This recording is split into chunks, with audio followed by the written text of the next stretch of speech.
parallelogram is eintlik baie lekker, baie maklike punte. Daar is eintlik maar net 'n paar maniere wat hulle dit heeltyd vir jou gaan vra. So net 'n paar goedjies wat jy moet onthou van 'n parallelogram. Die eerste ding is die area, sy oppervlak. So wat jy kan gaan doen is jy kan actually hom gaan opdeel in twee driehoeke om dan te sê, kyk, werk die oppervlak van hierdie enetjie uit en dan maal ek hom met 2, want dit is presies dieselfde twee driehoeke en dan het ek die hele oppervlak van my parallelogram. Ek hou nie regtig daarvan om dit te doen nie, maar dit hang af wat hulle vir my gee. So die formule eintlik is om te sê dis 'n basis maal met 'n hoogte. So jy weet mos 'n driehoeksin is helfte maal met basis maal met loodregte hoogte. Maar ons het nou net gewys dit is twee driehoeke. Daarom kan ek gaan sê, okay, dit is eintlik maar net basis maal met hoogte. Dis waar hulle daaraan kom. Alright. So dit hoef ook nie die enetjie die basis op die grond te wees nie. Dit kan ook wees die basis aan daai kant en dan my loodregte hoogte daar, wat ook al my loodregte hoogte daar is. Alright, so dis hoe ons sy oppervlak uitwerk. Dan 'n paar goed wat mens moet onthou van 'n parallelogram en baie van hierdie werk word op dit gebaseer, is om te gaan sê my hoeklyne, dis 'n lyn van een hoek na die ander hoek, hulle halveer mekaar. Met ander woorde, daai twee is ewe groot en daai twee stukkies is ewe lank. So dis waaroor dit gaan. En dan as jy kan onthou van jou meetkunde, al wat dit vir my sê is hierdie hoek en daai hoek is ewe groot en daai hoek is ewe groot. Alright, maar jy kan weer deur die meetkunde notas gaan wat vir jou al die goedjies, jou nitty-gritties gee van 'n parallelogram. Okay, so hoe hulle dit vir jou in analitiese meetkunde vra, dan werk ons met koördinate. So hulle sê hierso vir my, dit is alles in die opsommings, is hulle gaan sê vir my, okay, ek moet nou die koördinaat van D gaan bereken. Hulle sê daarom vir my dis 'n parallelogram, so dit beteken ek het baie goed wat ek actually kan gebruik. Indien dit bietjie meer punte tel, dan sal ek hierdie langer pad vat, wat ek nou vir jou gaan gee. As dit net 2 punte tel, dan gaan ek vir jou ook die observasie wys oor hoe ons dit kan doen. So wat hulle baie keer wil hê, wat jy moet gaan doen, is om te gaan sê, okay, ek weet die hoeklyne halveer mekaar, dit beteken hulle dieselfde middelpunt. So as ek die middelpunt kan uitwerk van A en C, dan weet ek dit moet dieselfde wees as die middelpunt van B en D. So dit is op die prinsip wat ons volgens gaan werk. Alright, so kom ons werk eers die middelpunt van A en C uit.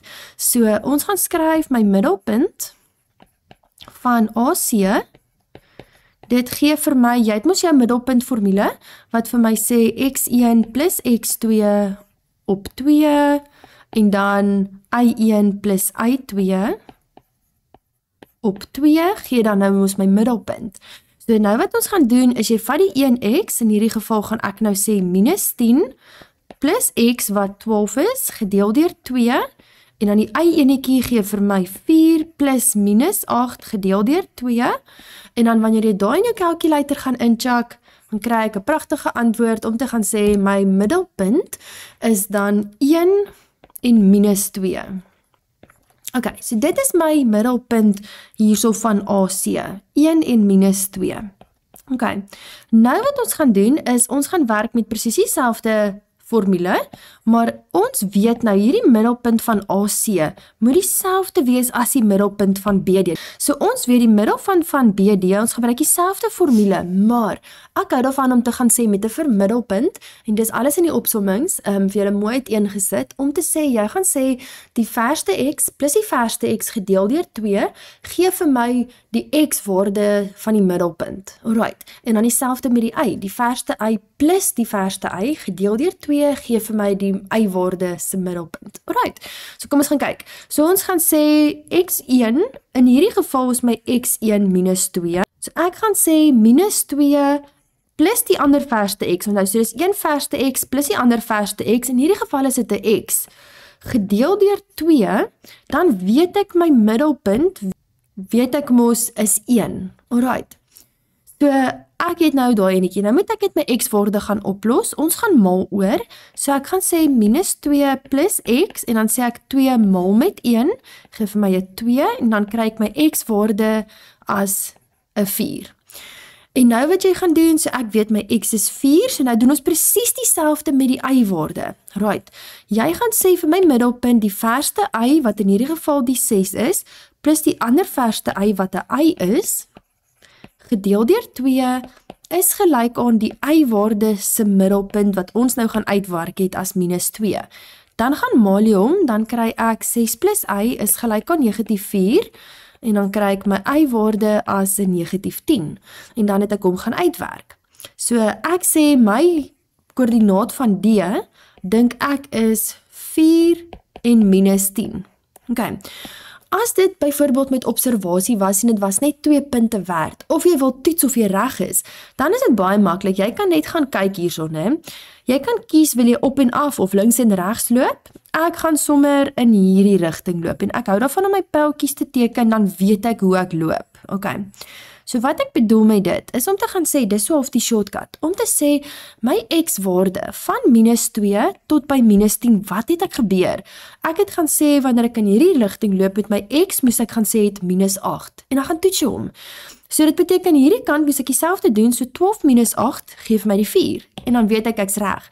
En dan met my y-waarde van 6 tot by 4 moes ek gesê het minus 2, so minus 8 minus 2 is actually my minus 10, en dan weet ek is reg. Okay, die volgende enetjie, hier sê hulle weer vir my, okay, bepaal die koördinaat van D, maar hulle het sommer klaar vir my gesê, dit is die middelpunt van AC, so, hulle spaar ons eintlik so 'n bietjie tyd.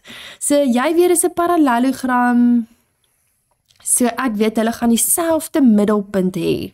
Dit is die hele prinsip waarop hierdie werk. Alright, so ek hou net by my reëls om te sê, om dese koördinaat te kry, ek weet ek moet my middelpunt gedeelte gebruik, so ek gaan sê die een verste x, wat minus 4 is, so ek gaan sê verste x, plus ander verste x, in hierdie geval is dit net 'n x, gedeel deur 2 is gelyk aan die x-waarde se middelpunt wat net 'n half is. Nou wat jy gaan doen is ons gaan maal hom oor, so ek kry minus 4 plus x is gelyk aan 1 en dan kry ek my x-waarde as 'n 5. So ek dink vir dese koördinaat x-waarde is 5. En nou wat ons gaan doen is om te gaan sê vir my y presies dieselfde. So ons gaan sê my een verste y wat 'n 8 is, plus my ander verste y wat net 'n y is, gedeel deur 2, is gelyk aan my y-waarde se middelpunt. En dan gaan maal ons dit, dan kry ek 8 plus y is gelyk aan 1, so ek kry my waarde vir y as, dan sê ek 1 minus 8, en dit gee vir my 'n minus 7. So ek dink dit is die koördinaat van D. As jy nie seker is nie, jy kan hom gewoonlik gaan toets.